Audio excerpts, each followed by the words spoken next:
Address కోసం ఎత్తుక్కోకుండా ఎక్కడన్నా pass locality ఉంటే అక్కడికి వెళ్తే అక్కడ ఇండియన్స్ ఉంటారు. వాళ్ళల్లో చూస్తే ప్రముఖమైన స్థానంలో తెలుగు వాళ్ళు ఉంటారు. ఇది చాలా గర్వకారణం అని చెప్పి కూడా నేను మీకు తెలియజేస్తున్నా.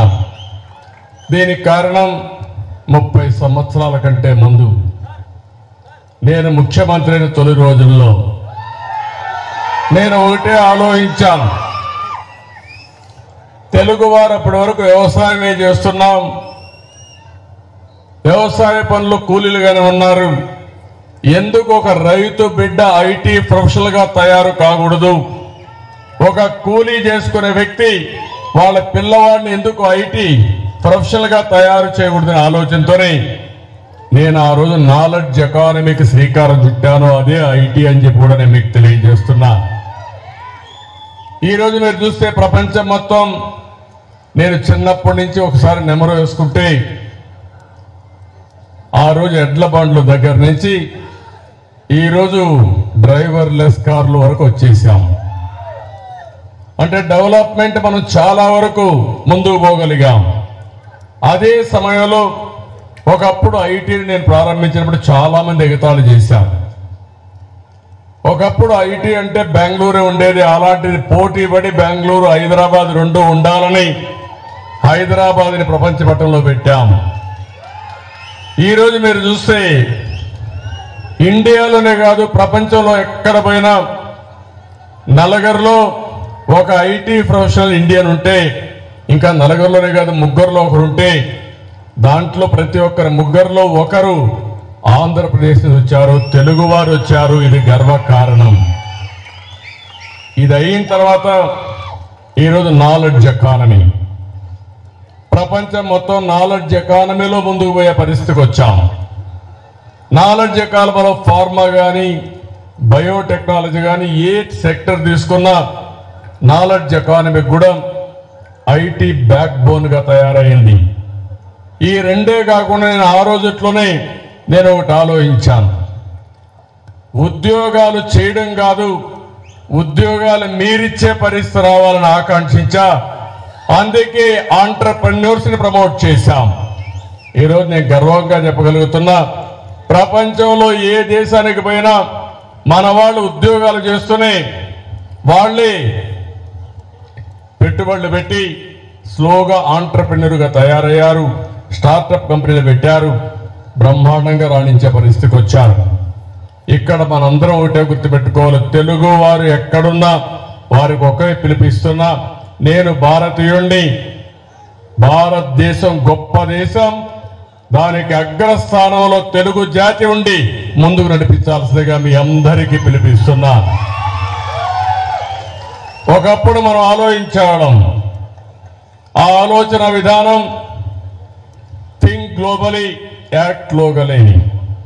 ఇప్పుడు నేను ఇస్తున్నా థింక్ గ్లోబలీ యాక్ట్ గ్లోబలీ.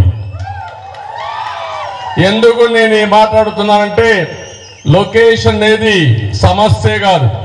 నువ్వు బెంగళూరులో ఉండొచ్చు, వాషింగ్టన్లో ఉండొచ్చు, లేకపోతే ఆంధ్రప్రదేశ్ రిమోట్ గ్రామంలో ఉండొచ్చు, కానీ నీకు నాలెడ్జ్ ఉంటే, లీడర్షిప్ ఉంటే ప్రపంచం మొత్తం సేవలు అందించే నెట్వర్క్ డెవలప్ చేసే శక్తి తెలుగు జాతికి ఉందని మరొక్కసారి తెలియజేస్తున్నా. అది మీరు చేసుకోవాల్సిన అవసరం ఉంది. అందుకని నా ఆశ అంతా కూడా భారతదేశానికి ఒక పెద్ద ఆస్తి. ఇనిషియల్ మూవర్స్ గా మనం టెక్నాలజీలో ఉన్నాం.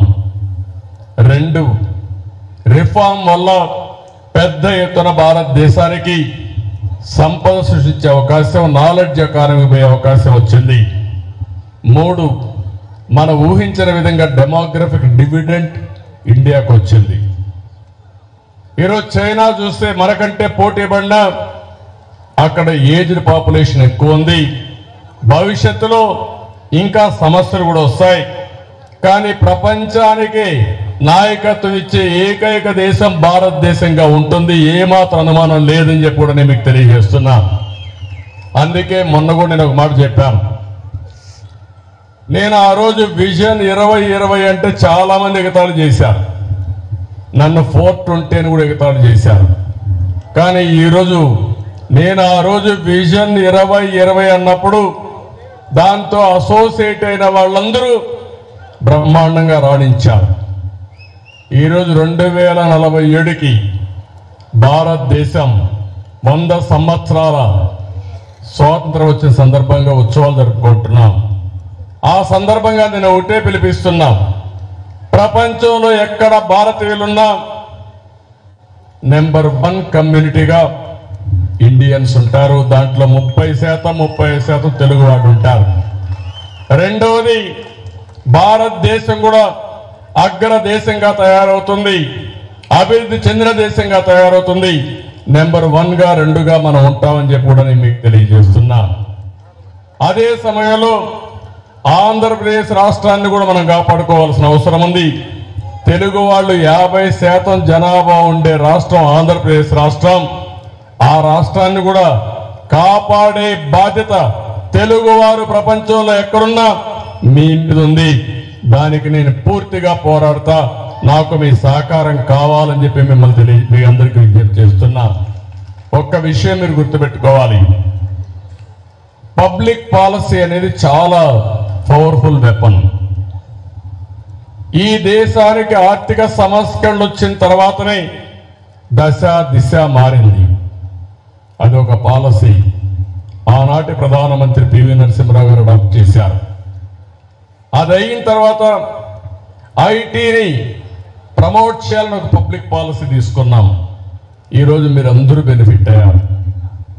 ఇవన్నీ మీరు చూసినప్పుడు ఏ పాలసీ అయినా సరే, ఇప్పుడు రోడ్లు కావచ్చు, ఎయిర్పోర్ట్లు కావచ్చు, లేకపోతే అగ్రికల్చర్ కావచ్చు, లేకపోతే ఎడ్యుకేషన్ కావచ్చు, హెల్త్ కావచ్చు, వీటన్నిటిపైన వచ్చే పాలసీల వల్ల సమర్థవంతంగా మనం అమలు చేయగలిగితే బ్రహ్మాండంగా ముందుకు పోయే పరిస్థితి వస్తుంది.